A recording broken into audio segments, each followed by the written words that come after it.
Everyone, welcome to the channel once again. This is me Khan Rajwani. आज के session में students हम class 9th chemistry third chapter atoms and molecules के सारे Intex questions को clear करने वाले हैं। तो एक छोटी सी रिक्वेस्ट है, अगर चैनल पे नए हैं तो प्लीज़ चैनल को सब्सक्राइब करें और बेल आइकन को हिट कर दे। प्लीज़ यार सब्सक्राइब कर दो। क्या कर रहे हो आप? वीडियो देखते हो सब्सक्राइब ही नहीं करते हो, ऐसा ना करो प्लीज़। और एक छोटी सी और रिक्वेस्ट है, प्लीज़ मान लो ये वीडियो को एंड तक देखना, बिकॉज हाफ देखकर तो कुछ सीख नहीं पाओगे आप। So let's begin the video. See, so our first question is student, mainly this question is mention in your NCERT book page number 32। I know I am too fast, है ना? चलो कोई नहीं, थोड़ा स्लो करूँगी। See, in a reaction 5.3 gram of sodium carbonate reacted with 6 gram of ethanoic acid. The products were 2.2 gram of carbon dioxide, 0.9 gram water and 8.2 gram of sodium ethanoate. So the question says कि एक chemical reaction होती है जिसमें 5.3 gram of sodium carbonate react होते हैं 6 gram of ethanoic acid से, और product हमें मिलती है 2.2 gram of carbon dioxide, 0.9 gram of water and 8.2 gram of sodium ethanoate. तो अब देखना ये है मेरे बच्चों, show that these observations are in agreement with the law of conservation of mass. क्या ये chemical reaction law of conservation of mass को फुलफिल कर रही है या नहीं? चलिए वीडियो में जानते हैं। तो देखो, रिएक्शंस आपके बुक में ऑलरेडी मेंशन है, मतलब सोडियम कार्बोनेट जब रिएक्ट हो गई इथेनोइक एसिड से तो 3 नए प्रोडक्ट बनते हैं मेरे लाल। कौन कौन से? Sodium ethanoate, carbon dioxide and water. तो सबसे पहले हमें ये देखना है student, law of conservation of मास की डेफिनेशन क्या होती है। ये लॉ ऑफ कंजर्वेशन ऑफ मास हमें क्या सिखाता है? हमें बस यही बताता है स्टूडेंट की दुनिया में जितनी भी केमिकल रिएक्शन हो रही है, आई रिपीट, जितनी भी केमिकल रिएक्शन हो रही है, न्यूक्लियर रिएक्शन की बात नहीं कर रही हूँ, ओके। जितनी भी केमिकल रिएक्शन हो रही है उसमें मास कंजर्व है, तभी तो हम कहते हैं law of conservation of mass. Mass conserve है मतलब ना तो मास बढ़ता है ना तो मास घटता है, ठीक है। इसका मतलब ये है कि जब हमने रिएक्शन कराया, हमारे जो रिएक्टेंट हैं जो कि सोडियम कार्बोनेट हैं एंड इथेनोइक एसिड हैं, जिस चीज़ को हम रिएक्ट कराते हैं उसे हम रिएक्टेंट कहते हैं, ओके। और मेनली हम उसे लेफ्ट हैंड साइड लिखते हैं, ओके। तो sodium carbonate and ethanoic acid हमारे रिएक्टेंट है, इसे हमने रिएक्ट कराया।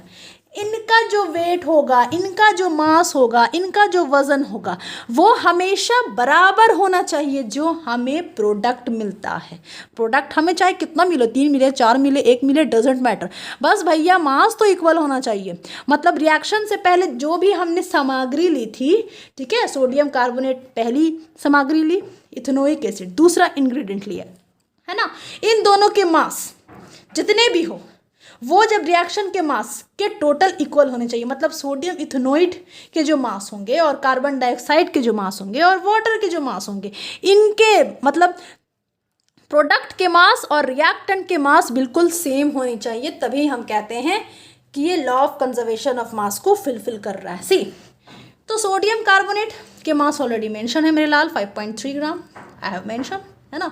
इथेनोइक एसिड के भी ऑलरेडी मेंशन है, 6 ग्राम मेंशन। चलो अब इनको ऐड करते हैं। After doing the calculation we get 11.3 gram, okay.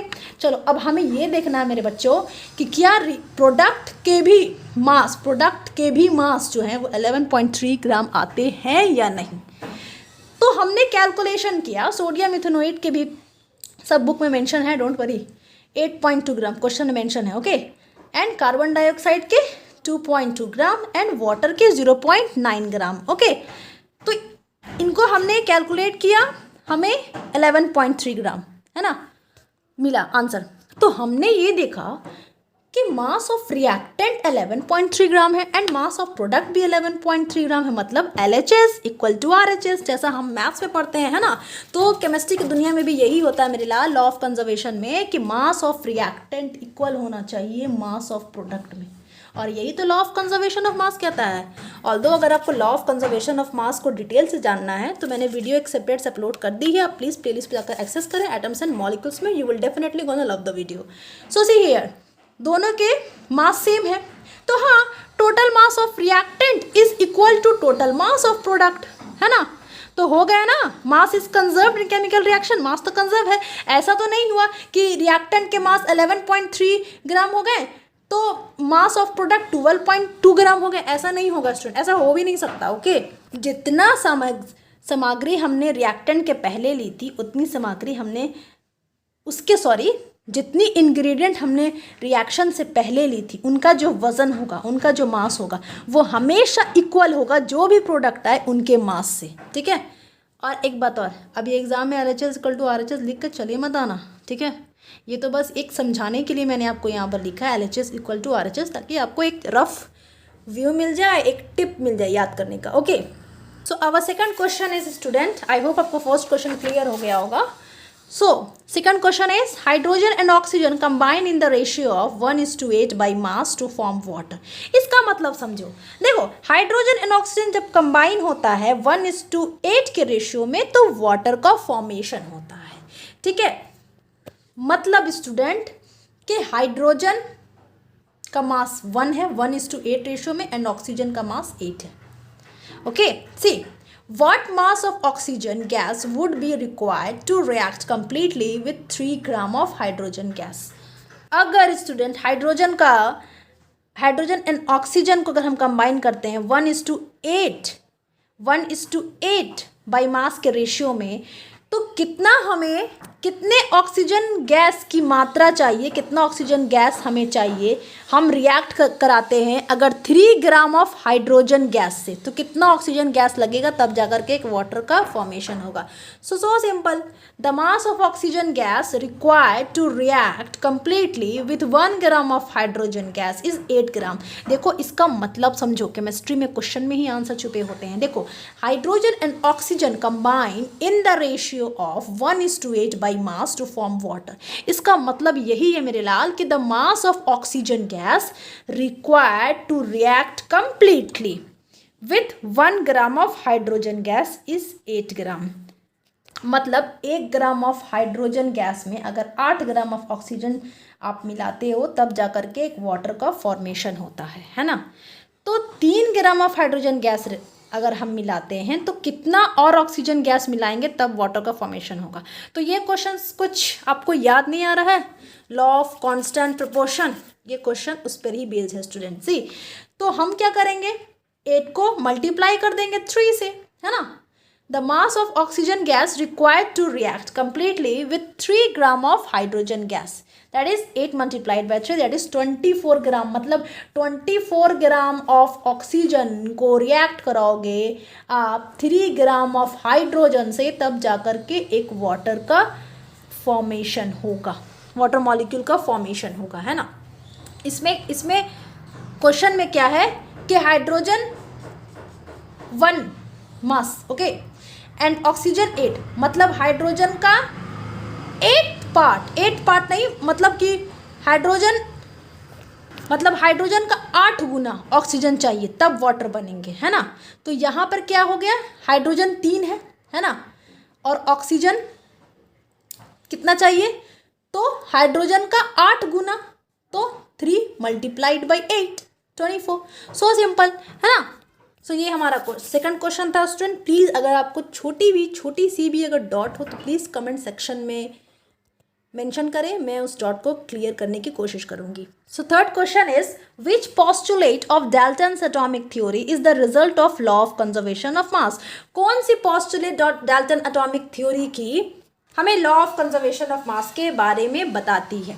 C, atoms are indivisible particle which cannot be created or destroyed in a chemical reaction is the result of law of conservation of mass। John Dalton साहब ने बोला था कि atom एक indivisible particle है जिसको ना तो हम क्रिएट कर सकते हैं ना तो डिस्ट्रॉय कर सकते हैं, ठीक है, किसी भी केमिकल रिएक्शन में, और ये law of conservation of mass को फुलफिल करता है। देखो किसी भी केमिकल रिएक्शन में होती क्या है, आप केमिकल रिएक्शन जो कराते हो, सी इसमें क्या हुआ, law of conservation of mass fulfil हुई ना। रिएक्टेंट के पहले जितना मास था उतना मास ऑफ प्रोडक्ट भी उतना ही आ रहा है ना।